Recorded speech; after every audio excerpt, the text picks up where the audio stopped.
আসসালামু আলাইকুম রহমতুল্লাহ।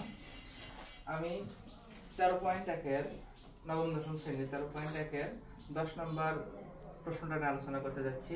এটা মূলত 8 যোগ 16 যোগ 24 যোগ ধারাটির প্রথম 9টি পদের সমষ্টি কত। এখানে বলছে প্রথম 9টি পদের সমষ্টি কত। আচ্ছা, আমরা জানি যে সমান্তর ধারার বেলায় সমষ্টির একটা সূত্র আছে। সেই সূত্রটা কি? Sn = n/2 2a + n-1 * d। আচ্ছা, তাহলে এই অবশ্যই অঙ্ক করতে হলে আমাদের এই সমষ্টির সূত্রটা ফলো করতে হবে। তাহলে এই সূত্রটা অবশ্যই সবাইকে মুখস্থ রাখতে হবে।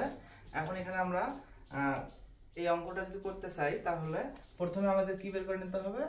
যে প্রথম পদ। তাহলে প্রথম পদ a = 8। এখন বের করব সাধারণ অন্তর। সাধারণ অন্তর আমি পূর্বের ভিডিওতে বলছি যে দ্বিতীয় পদ বিয়োগ প্রথম পদ। তাহলে 16 বিয়োগ 8, 16 থেকে 8 গেলে কত হবে? 8।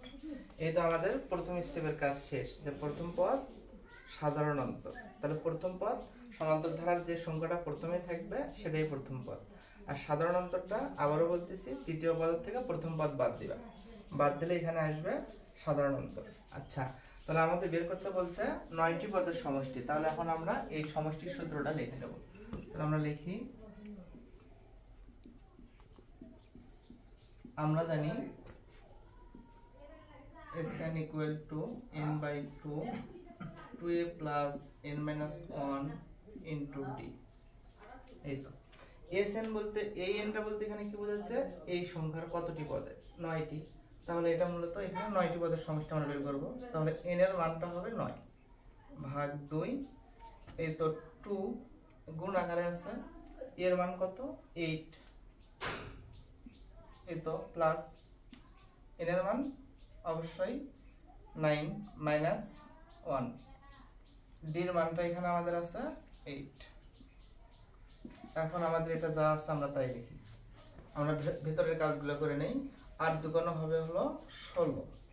এই তো প্লাস 9 থেকে 1 যদি বাদ দেই 8 হবে। ওই 8 9 থেকে 1 বাদ, তাহলে হচ্ছে 8। ওই 8টা এই 8 এর সাথে গুণ অবস্থায়। তাহলে এখন এখানে বন্ধনীটা কোনটা হবে? অবশ্যই দ্বিতীয় বন্ধনী হবে, প্রথম বন্ধনী হবে। এই বন্ধনীটা এক যা ধরবে, ফার্স্ট ব্র্যাকেটটা সেকেন্ড ব্র্যাকেটে যা ধরবে, ধরে এক তুলে দিবে, দিয়ে এখানে প্রথম বন্ধনীটা বলবে। এই তো তাহলে 9 ভাগ 2 এখানে 16 যোগ 8 দ্বারা গুণ করলে কত হবে? 64। আচ্ছা, তাহলে এখানে 9 ভাগ 2, এখানে কোনো চিহ্ন নাই, তার অবশ্যই আমরা গুণ দিতে পারি।